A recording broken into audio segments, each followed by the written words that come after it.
To start off with f composed with g, that is f of g of x.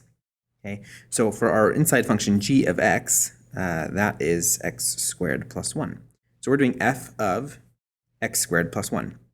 And now what we're going to do is take this as our input for f. So that's going to go in this spot right here, okay, into that x right there. So we have then the square root of, now that input x is x squared plus 1, and then plus 2. This comes out to be the square root of x squared plus 3 if we combine the plus 1 and the plus 2. For g composed with f, that's g of f of x.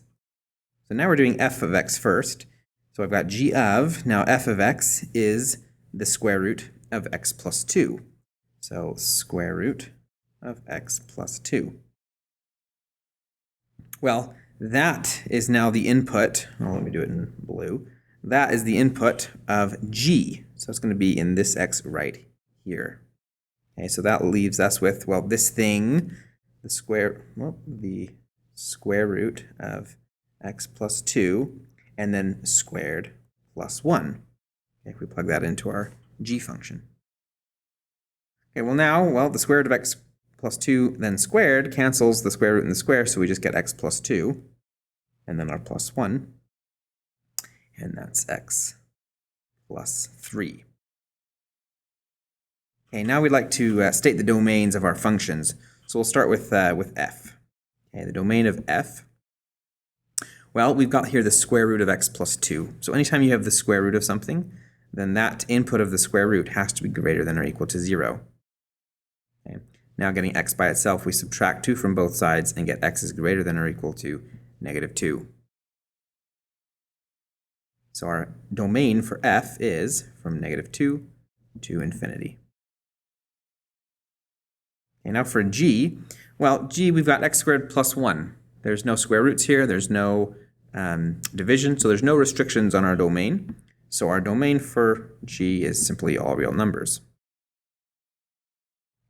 Now for f composed with g, if we look at what f composed with g is, it's the square root of x squared plus 3.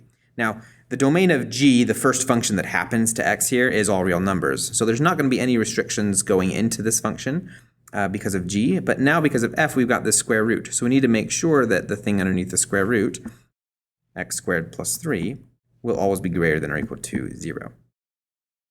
Now, if we start to try to solve for x here, we would subtract 3 from both sides and we'd get x squared is greater than or equal to negative 3. And this is where it gets kind of weird. We have here x squared greater than or equal to negative 3. And if you're not paying attention, you might be tempted to just jump straight to taking a square root.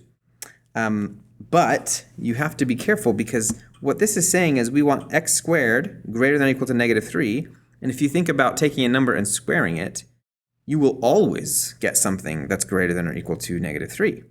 Right? No matter what number you plug into x, after you square it, you are no longer going to have a negative number. You'd either get 0 or a positive number, which will always satisfy this inequality. Okay, so this is always true. This is always true. So the domain is all real numbers because there are no restrictions. No matter what you plug in, you're always going to be able to get out and get something that you can evaluate here. Okay, and now finally, g composed with f. For g composed with f, we have to start off with the fact that we're working off of f. Okay, and f has a domain of this interval negative 2 to infinity. Okay, g does not have any restrictions on it. So after we've plugged something into f, it doesn't matter what we end up with because it will be in the domain of g. So our domain then for g composed with f is just going to be negative 2 to infinity. This allows us to plug it into f, and then it doesn't matter what f gives us out because the domain of g is all real numbers.